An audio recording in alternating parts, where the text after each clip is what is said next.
Degree అందరూ ఇస్తారు. Career కి క్లారిటీ ఇచ్చేది మాత్రం కాన్ఫిడో. బెస్ట్ యూనివర్సిటీ సీట్ తో పాటు సెటిల్ అయ్యే స్కిల్ కూడా గ్యారంటీ.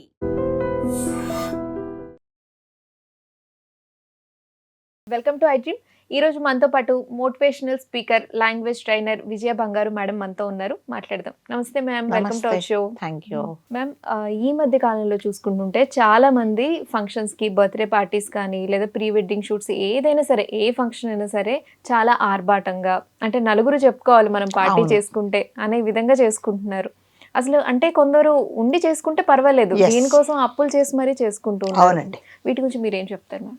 ఏం చెప్పాలండి, వాళ్ళకి తెలియాలి కదా అప్పులు చేస్తే మనం ఎలా తీరుస్తాము. సో ఎవరో ఒక 10 లక్షలు పెట్టేసి ఒక బర్త్డే పార్టీ చేశారు, పెద్ద హాల్ బుక్ చేశాడు. మరి మనం కూడా అది బుక్ చేసుకోవాలి అంటే మన దగ్గర మన పర్స్ పర్మిట్ చేస్తుందా కదా. అప్పులు చేస్తే మళ్ళీ నేను ఇది ఎలా తీర్చుకోవాలి. ఇప్పుడు ఈ బర్త్డేకి 10 లక్షలు పెట్టే బదులు అబ్బాయి పేరు మీద నేను ఈ 5 లక్షలు డిపాజిట్ చేస్తే జీవితాంతం వాడికి ఏదో ఉపయోగపడుతుంది కదా అనేసి ఎవరు ఆలోచించట్లేదు. ఎస్, మీరు చెప్పినట్టుగా డబ్బులు ఉంటే మాత్రం ఎస్, అప్పులు లేకుండా మీ దగ్గర చాలా డబ్బులు ఉంటే చేసుకోండి. ఎందుకంటే పిల్లలకు వేడుకలు చేయాల్సిన తల్లిదండ్రులుగా మనమే. సో ఆ పిల్లలందరూ సంతోషంగా ఉంటే మనం ఇంకా అంతకంటే సంతోషంగా ఉంటాం. ఎప్పుడు అప్పులు చేయనంత వరకు. అప్పులు చేసి బర్త్డే పార్టీలు, తర్వాత పార్టీలు క్రియేట్ చేసుకుంటున్నారు ఈ మధ్య కదా. ఏ ఈవెంట్ చేయాలి, ఏ ఈవెంట్ అయితే మనం 10 మందిని కలుస్తాం, ఏ ఈవెంట్కి అయితే ఎన్ని డబ్బులు కదా. ఫోటో షూట్ అనగానే లక్షలే, అసలు ఇక వేలు అనే మాట మర్చిపోయారు, అన్ని లక్షలే కదా. అన్ని లక్షలలోనే జరుగుతున్నాయి పెళ్ళిళ్ళు. అసలు ఆ పెళ్ళిళ్ళ సంగతి అయితే చెప్పక్కర్లే. 50 రకాలు 60 రకాల వంటలు వండుతారు. అందులో 2 తింటారో 3 తింటారో తెలియదు. మీకు తిన్నంత తిని తీసుకెళ్ళి డస్ట్బిన్లో వారేస్తున్నారు కదా. సో ఇవన్నీ వేస్ట్ అండి. పోనీ ఇవన్నీ మీరు చెప్పినట్టుగా డబ్బులు ఉండి చేసుకుంటే ఎస్, నా దగ్గర డబ్బులు ఉన్నాయి నేను ఖర్చు పెట్టుకుంటాను అంటే మీకు ఇన్కమ్ సోర్స్ ఉన్నది కాబట్టి మీరు పెద్ద బాధపడాల్సింది ఏముండదు, అందులో నష్టపోయేది ఉండదు. కొంతమంది ఏం చేస్తున్నారంటే ఇలాంటి వాళ్ళని చూసి ఆర్భాటాలకు వెళ్ళేసి అప్పులు చేసేసి మరీ పార్టీలు చేసుకుంటున్నారు. మరి బర్త్డే పార్టీలు ఎక్కడెక్కడో పెద్ద పెద్ద హోటళ్ళు, రిసార్ట్స్లో బుక్ చేసుకోవడము, ఇంకా రిటర్న్ గిఫ్ట్ ఇవ్వడము, ఇంకా నానాకవన్నీ ఇవన్నీ ఏంటి అప్పులే.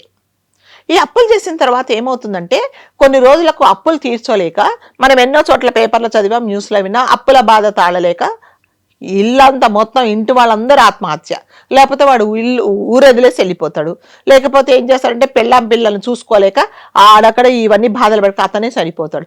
ఇవన్నీ ఎందుకంటే ఆర్భాటాలు. అంటే ఎప్పుడైనా సరే అంటారు కదా, మంచం ఉన్నంత వరకే కాళ్ళు జాపుకోవాలి కదా. నువ్వు మంచం నేను ఇంత పొడుగున్నానంటే ఆ కాళ్ళు కిందకి పడిపోతాయి, అంతే కదా. ఎంతైనా మన బడ్జెట్ ఏంటి, మనం ఎంత సంపాదిస్తున్నామో, మన ఆదాయం ఎంత, ఇప్పుడు ఈ పార్టీకి ఇప్పుడు నేను ఈ డబ్బులు ఖర్చు పెట్టడం అవసరమా అనేది కంపల్సరీగా ప్రతి ఒక్కరూ ఆలోచించుకోవాలి. సబ్జెక్టు నువ్వు అప్పులు చేస్తున్నప్పుడు. ఎస్, చాలా మీరేంటండి చెప్తున్నారు మా డబ్బులు మేము ఖర్చు పెట్టి, ఎస్ డబ్బులు ఉంటే ఖర్చు పెట్టుకోండి. అప్పులు చేస్తే మాత్రం అప్పులు తీర్చాల్సిన బాధ్యత మీదే కదా. ఎప్పుడైనా అప్పులు చేసినప్పుడు ఈ సోర్స్ నేను ఎలా అప్పు తీరుస్తా. ఇవాళ నేను ఒకరి దగ్గర 2 లక్షలు అప్పు చేశా, నేను 1 నెలలో ఇస్తానని చెప్పా, లేదు 2 నెలల్లో ఇస్తానని చెప్పాను. ఆ 2 నెలల్లో నన్ను ఇవ్వగలనా? ఇవ్వలేనప్పుడు వాడు ఇంటి మీదకి వచ్చినప్పుడు వాడు ఏ మాటలు మాట్లాడినా అవి నేను ఫేస్ చేయగలనా కదా. అవన్నీ నేను చేయలేనప్పుడు ఏం చేయాలి? ఇవన్నీ అవాయిడ్ చేయడానికి ఫస్ట్ అప్పులే చేయకూడదు. ఉన్నంతలో సరే, మీ అబ్బాయి పుట్టినరోజు మీ ఇంటి వరకే చేసుకోండి చక్కగా. ముగ్గురు ఎంతమంది ఉన్నారో ఇంట్లో, 4, 5, తల్లి తండ్రి మిగతా వాళ్ళందరూ కలిసి చక్కగా ఇంట్లోనే ఏదో ఒకటి వండుకోండి, లేదు పార్టీ చేసుకోండి, బయటికి వెళ్ళండి. పెద్ద డబ్బులు ఖర్చు కాదు కదా. దానికోసం ఫంక్షన్ హాలు, ఒక పెద్ద కేకు, దాని తర్వాత ఇంకా అసలు ఏమి అంటే ఎవరు డబ్బులు ఉన్నవాళ్ళు ఏది చేశారో అదే మీరు కంపేర్ చేసుకుంటున్నారు. నేను మీకు ఒక చిన్న ఎగ్జాంపుల్ చెప్తా దీంట్లో. అయితే ఒక ఇద్దరు వైఫ్ అండ్ హస్బెండ్ ఉన్నారు. వాళ్ళకు పాపం పెళ్ళి అయిన 7 సంవత్సరాల వరకు సంతానం లేదు. సరే, వాళ్ళ పూజలు, వ్రతాలు, నోములు అన్ని పండి ఒక అబ్బాయి పుట్టాడు. పుట్టిన తర్వాత చాలా సంతోషపడ్డారు కదా. ఎవరైనా అంతే కదా, లేక పిల్లలు పుడితే చాలా సంతోషపడ్డారు. చాలా మధ్యతరగతి కుటుంబం, పెద్ద ఉన్న ఫ్యామిలీ కాదు. ఉన్నంతలో ఏదో అతనికి చాలా చిన్న జీతం, ఆ జీతంలోనే చాలా పరువు మర్యాదగా ఉండే ఫ్యామిలీ. ఆ భార్య అనిందట, ఏమని, మనకి ఇన్ని సంవత్సరాల తర్వాత అబ్బాయి పుట్టాడు కదా, మరి ఫస్ట్ బర్త్డే చాలా గ్రాండ్గా చేద్దాము అని చెప్పాడట. ఇప్పుడు నీ డెలివరీకే చాలా డబ్బులు ఖర్చు అయిపోయాయి, చాలా ఇప్పుడే నేను ఒక చోట అప్పు చేశాను దీనికోసమని, మళ్ళీ ఇల్లు నడవాలి, ప్లస్ సంటి పిల్లవాడు, రేపొద్దున ఏం ఎమర్జెన్సీ వస్తుందో తెలీదు, హాస్పిటల్ ఖర్చులు ఉంటాయి, రేపు వాడు ఇంకా 2 ఏళ్ళు అయితే స్కూల్లో వేయాలి, మళ్ళీ ఎందుకులే బర్త్డే ఇప్పుడు కాబట్టి ఏం అవసరం లేదు అంటే, అదేంటి లేక మనకు పిల్లవాడు పుడితే మీరు బర్త్డే కూడా చేయలేరా, మీరు ఇంతేనా, ఇంకేం ఆడవాళ్ళవి కొన్ని ఇన్స్టెంట్ ఉంటాయి కదా డైలాగ్స్, మీరు ఎప్పుడు అంతే, మా పిల్లల్ని ఏం సరిగ్గా చూడరు, మీకు పిల్లలంటే పట్టించుకోరు, ఇంక ఇవన్నీ మాటలు మాట్లాడితే, సరే ఆయన ఏం చేశాడంటే పోనీలే అంటే అతను కూడా సంతోషపడతాడు కదా, సరే అని చెప్పేది, ఎందుకంటే అతను వద్దు ఎందుకన్నాడంటే డబ్బులు లేవని అన్నారు. సరే అని పాపం ఒక దగ్గరికి వెళ్ళి ఒక 2 లక్షల రూపాయలు అప్పు చేశాడు. బర్త్డే చాలా ఆర్భాటంగా చేశారు, పెద్ద కేక్ తీసుకొచ్చారు, చాలా ఆర్భాటంగా చేశారు. అంతే కదా, మన ఇంట్లో ఏదైనా ఫంక్షన్ ఉందంటే అందరూ వస్తారు తినడానికి కదా, ఓహో చాలా బాగా చేశారండి, మంచి చీర కట్టుకున్నారండి, మంచి నగలు వేసుకున్నారండి, చాలా మంచి పదార్థాలు చాలా బాగున్నాయండి, ఇలా అందరూ మెచ్చుకున్నారు, తిన్నారు, అన్నీ వేశారు, గిఫ్ట్లు ఇచ్చారు. ఏమి ఇస్తారు చంటి పిల్లోడికి, ఏ పెన్సిల్ బాక్సో లేకపోతే ఆడుకుంటేదో ఒక బొమ్మో ఒక ప్లాస్టిక్ బొమ్మో ఏదో ఇచ్చారు. డబ్బులు ఎవరు ఇవ్వలేదండి, డబ్బులు ఎవరు ఇవ్వాల.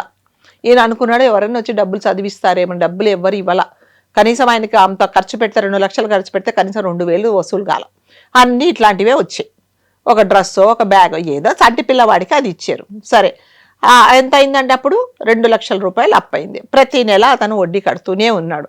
ఎప్పటిదాకా కడుతున్నాడు, ఈ అబ్బాయికి మళ్ళీ 2వ సంవత్సరం వచ్చేదాకా కట్టాడు. కట్టిన తర్వాత అప్పులు అంటే వడ్డీనే కడుతున్నాడు, ఇంకా అసలు అట్లాగే ఉండిపోయింది. ఆయనకు ఒక టెన్షన్ పడిపోయింది, బాబోయ్ ఇంకెప్పుడు కట్టాలి ఏంటి, మధ్యలో పిల్లవాడికి ఒంట్లో బాగుండట్లేదు, హాస్పిటల్ తీసుకెళ్ళాలి, దానికి అప్పులు ఇలా చేశాడు. మళ్ళీ 2వ బర్త్డే వచ్చింది. వచ్చిన తర్వాత ఆవిడ అనింది, మరి పోయిన సంవత్సరం ఫస్ట్ బర్త్డే చాలా గ్రాండ్గా చేశాం కదా, ఈసారి చేస్తామంటే, అమ్మా నీకు తెలియట్లేదు, ఆల్రెడీ 2 లక్షల పోయిన సంవత్సరం చేసిన అప్పులే ఇంకా చాలా ఉన్నాయి, ఇంకా బర్త్డే సంగతి చెప్పకు, మనము మళ్ళీ డైలాగ్స్ అంటే ఒకసారి చేస్తే సరిపోతుందా, నలుగురు ఉంటారు కదా, ఆ నలుగురు ఏమనుకుంటారు, ఓ పెద్ద ఆర్భాటం చేశారు, 2వ సంవత్సరం ఏం బర్త్డే కనీసం ఒక కేక్ ముక్క ఇవ్వలేదు అనుకుంటారు, అదేంటి మీరు అలా చేస్తారు, అంతేనా, ఇది 1 సంవత్సరం చేద్దామండి అని చెప్పింది. చెప్పిన తర్వాత సరే కదా, మళ్ళీ భార్యలు ఇంట్లో హోమ్ మినిస్టర్స్ స్ట్రైక్ చేస్తే ఏముంటుంది కదా, సరే మళ్ళీ 2 లక్షలు అప్పుడు 2 లక్షలు చేశాడు. ఇప్పుడు మళ్ళీ సంవత్సరం తర్వాత రేట్లన్నీ పెరిగిపోతాయి కదా, 3 లక్షలు అప్పు చేశాడు. 3 లక్షలు అప్పు చేశాడు. మళ్ళీ ఆర్భాటంగా పెళ్లి చేశాడు, బర్త్డే చేశాడు, అందరూ తిన్నారు, ఆహో ఓహో అన్నారు. ఇంకా అంతా అయిపోయిన తర్వాత నెక్స్ట్ డే నుంచి అప్పులోళ్ళు ఎప్పుడు ఇస్తావు ఏం చేసి అప్పులు కడతాడండి ఆయన, కట్టలేకపోయాడు. చాలా టెన్షన్ వచ్చేసింది, మెంటల్ టెన్షన్ వచ్చేసింది. ఎవరైనా ఒక మాట అంటూ ఉంటే వాళ్ళు అనరాని మాటలు అంటున్నారనమాట. నీ కొడుకు కోసం బర్త్డే, నీ కొడుకునిచ్చేసేయి మాకు, లేకపోతే వాడిని అమ్మేసే, లేకపోతే మీ భార్యని మా ఇంట్లో పనికి పంపించు, ఇంకో చెడ్డ మాటలన్నీ మాట్లాడారు. ఏం చేయాలో అర్థం కాదు, తీసుకోలేకపోయాడు అనమాట. ఇవన్నీ ఎందుకు, నేనైతే అప్పు తీర్చలేను, ఇప్పుడు అడిగిన వాళ్లకు నేను 1 రూపాయి కూడా తీర్చలేను, ఎందుకంటే నా దగ్గర ఏం లేదు, టోటల్గా ఇన్కమ్ అనేది లేదు నాకు. సో నేను ఇప్పుడు ఏం చేయాలి, ఇవన్నీ ఎవరు వచ్చి నన్ను అప్పు అడగకూడదంటే నేను చనిపోవడమే మంచిది అనుకున్నాడు. అనుకొని ఇంటికి వచ్చి చాలా బాధపడుతుంటే వాళ్ళ ఆవిడ అడిగింది, ఏంటండి ఇలా ఉన్నారు అంటే, ఇట్లా అప్పులు చాలా బాధ అయిపోయినాయి, నేనైతే తీర్చలేను, నాకు ఎటువంటి సోర్స్ లేదు, ప్రతి ఒక్కరూ చండాలంగా మాటలు మాట్లాడుతున్నారు, నాకు చాలా బాధేస్తుంది, కాబట్టి నువ్వు కొడుకును జాగ్రత్తగా చూసుకో, నేనైతే చనిపోతానని చెప్పాడు. అప్పులు బాధ తీర్చలేక. అదేంటండి, మీరు చనిపోతే నా కొడుకుని ఎవరు చూస్తారు, నన్ను ఎవరు చూస్తారు, కాబట్టి మీతో పాటు నేనే కదా మిమ్మల్ని అప్పు చేయమని, నేను చనిపోతా, మరి మన ఇద్దరం చనిపోతే మన బాబు ఏం చేయాలి, సో ముగ్గురం చనిపోదాం. ఏమైందండి, ముగ్గురు చనిపోయారు. అది ఎవరు చేయమన్నారు, మిమ్మల్ని అప్పులు ఎవరు చేయమన్నారు, ఆర్భాటాలకు ఎవరు వెళ్ళమన్నారు, వీటన్నిటికీ కారణం ఏంటండి, ఆర్భాటాలు కదా. ఎవరో చేశారు, ఎవరో బాగా బర్త్డే చేశారు, ఎవరో పలానా ఫోటో షూట్ చేశారు, ఎవరో ఒక ఆమె నగలు కొనుక్కుంది, ఎవరో ఒక ఆమె 10,000 రూపాయలు చీర కట్టుకుంది. ఇవన్నీ నాకు కావాలంటే అసలు మన బడ్జెట్ ఏంటి, మన తాహత ఏంటి, మన అప్పు చేస్తే తీర్చగలమా అనేది ప్రతి ఒక్కరు ఫ్యామిలీలో ఆలోచించుకోవాలండి. లేకపోతే చూడండి 3 ప్రాణాలు పోయినాయి కదా. దీనికంతా ఎవరి కారణం అంటే కంపేర్ చేసుకోవడం, ఆర్భాటాలకు పోవడం, అవసరం లేకుండా డబ్బులు ఖర్చు పెట్టడం, ముందు చూపు లేకపోవడం, అంటే మన భవిష్యత్తును మనమే పాడు చేసుకోవడం. అదే ఆ రోజు అతను చెప్పినట్టుగా చిన్నగా బర్త్డే చేసుకొని ఉంటే ఇవాళ బతికేవాళ్ళు. అంటే తల్లిదండ్రులకు మేమిద్దరం చనిపోతే మరి మా పిల్లల్ని ఎవరు చూస్తారు, ఎవరు చూడరు కదా. సో ముగ్గురు ప్రాణాలు తీసుకున్నారు. అంటే మనం చాలా అప్పుల బాధ తాళలేక చనిపోయారు, ఊరు వదిలేసి వెళ్ళిపోయారు, వీటన్నిటికీ ఇవన్నిటికీ ఏంటంటే మనల్ని ఎస్ నేనేమంటున్నానంటే అప్పులు చెయ్యాలి. మీరు అంటారు మేడం అసలు అప్పులు చేయకుండా ఎలా ఉంటారండి అంటే ఎస్ చేయాలి. ఎప్పుడు చేయాలండి అప్పులు? ఎప్పుడు చేయాలంటే సపోజ్ మీ ఇంట్లో ఎవరికో ఒంట్లో బాగాలేదు, పిల్లవాడికి ఒంట్లో బాగాలేదు, లేకపోతే మీకో ఒంట్లో బాగాలేదు, ఎమర్జెన్సీ హాస్పిటల్కి వెళ్ళాలి, ఎస్ మీరు అప్పు చేయండి. దానికి ఎవ్వరేమనదు, ఎందుకంటే మీ హెల్త్ ఇంపార్టెంట్. ఇవాళ మీరు లేచి బాగు తిరిగితే రేపొద్దున సంపాదించుకుంటారు కదా, ఎస్ దానికి అప్పులు చేయండి, దానికి ఎవరేమనరు. లేదు మీ అబ్బాయికి చదువు చెప్పించాలి, ఫీజులు కట్టాలి, డబ్బులు లేవు, చేయండి, అప్పు చేయండి, దానికి ఎవ్వరేమన్నారు. లేదు మీ ఇంట్లో ఒక పెళ్లి, మీ అమ్మాయి పెళ్లి చేయాలి, మీ దగ్గర ఓన్లీ 1,00,000 రూపాయలే ఉన్నాయి, ఇంకో 2 లక్షలు అయితే కానీ పెళ్లి చేయలేరు, ఫ్రెండ్స్ దగ్గరికి వెళ్ళాడు మా అమ్మాయి పెళ్లి చేస్తున్నానండి అని అప్పు తీసుకోండి. దానికి అప్పు చేయకూడదు అనట్లేదు, అప్పు దేనికి చెయ్యాలి అనేది మీకు తెలియాలి. ఫస్ట్ ఆఫ్ ఆల్ దేనికి చేయాలి, అసలు అప్పు చేయడం ఇది అవసరమా, ఈ అప్పు చేయకుండా నేను మళ్ళీ అంటే అప్పు చేయకుండా నేను ఇప్పుడు ఈ సమస్యను నేను పరిష్కరించుకోగలనా, ఇప్పుడు ఈ వేడుక చేసుకోకపోతే నాకేమవుతుంది, నా పరువు పోతుందా, నాకేమన్నా government of India, government of state government, central government వచ్చి నాకేమైనా పనిష్మెంట్ ఇస్తారా మీ అబ్బాయి ఎందుకు బర్త్డే చేయలేదని కదా. ఇవన్నీ మీరు ఆలోచించుకొని ఒక్కసారి ఆలోచించుకుంటే మీరు అసలు ఏది చేయాలి ఏది చేయకూడదు, దేనికి అవసరము దేనికి అవసరం లేదనేది కంపల్సరీగా మీరు ఆలోచించుకుంటే అసలు ఈ చనిపోవడాలే ఉండవండి.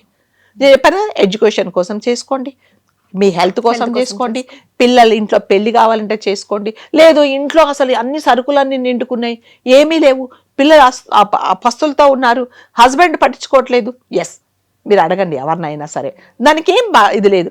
అంతేగాని పక్కన వాళ్ళ ఇంట్లో ఏదో బర్త్డే అయిందని చెప్పేసి మీరు అప్పులు చేయడం ఏంటి, వాళ్ళ దగ్గర ఉన్నాయి వాళ్ళు ఖర్చు పెట్టుకుంటున్నారు, వాళ్ళు ఒకవేళ అప్పులు చేసుకున్నా వాళ్ళకి అంటే వాళ్ళు తీర్చుకోగలరేమో. కాబట్టి అప్పులు చేసి అంటారు కదా, అప్పు చేసి పప్పు కూడా అనేది ఎప్పుడు లేదంటే అది ఎప్పుడైనా జీవితంలో ప్రమాదమే. కాబట్టి దయచేసి మీరు అప్పు చేసే ముందు ఒకసారి ఆలోచించుకోండి, ఇది ఎంతవరకు కరెక్టు, ఇది మా జీవితాలను ఏమన్నా నాశనం చేస్తుందా, అంటే మాకు అసలు బతుకులే ఉండకుండా పోతాయా అనేది మీరు కంపల్సరీగా ఆలోచించుకోవాలండి. రైట్. ఆర్భాటాలకు పోయి అప్పులు చేసి అంటే జీవితాలు నాశనం చేసుకుంటూ విపరీతమైన స్ట్రెస్ టెన్షన్స్ వెళ్ళిపోయే వాళ్ళ గురించి, అంటే ఎలా ఉండకూడదు అనేది లైఫ్ స్టైల్ గురించి చక్కగా చెప్పారు. Thank you so much. Thank you.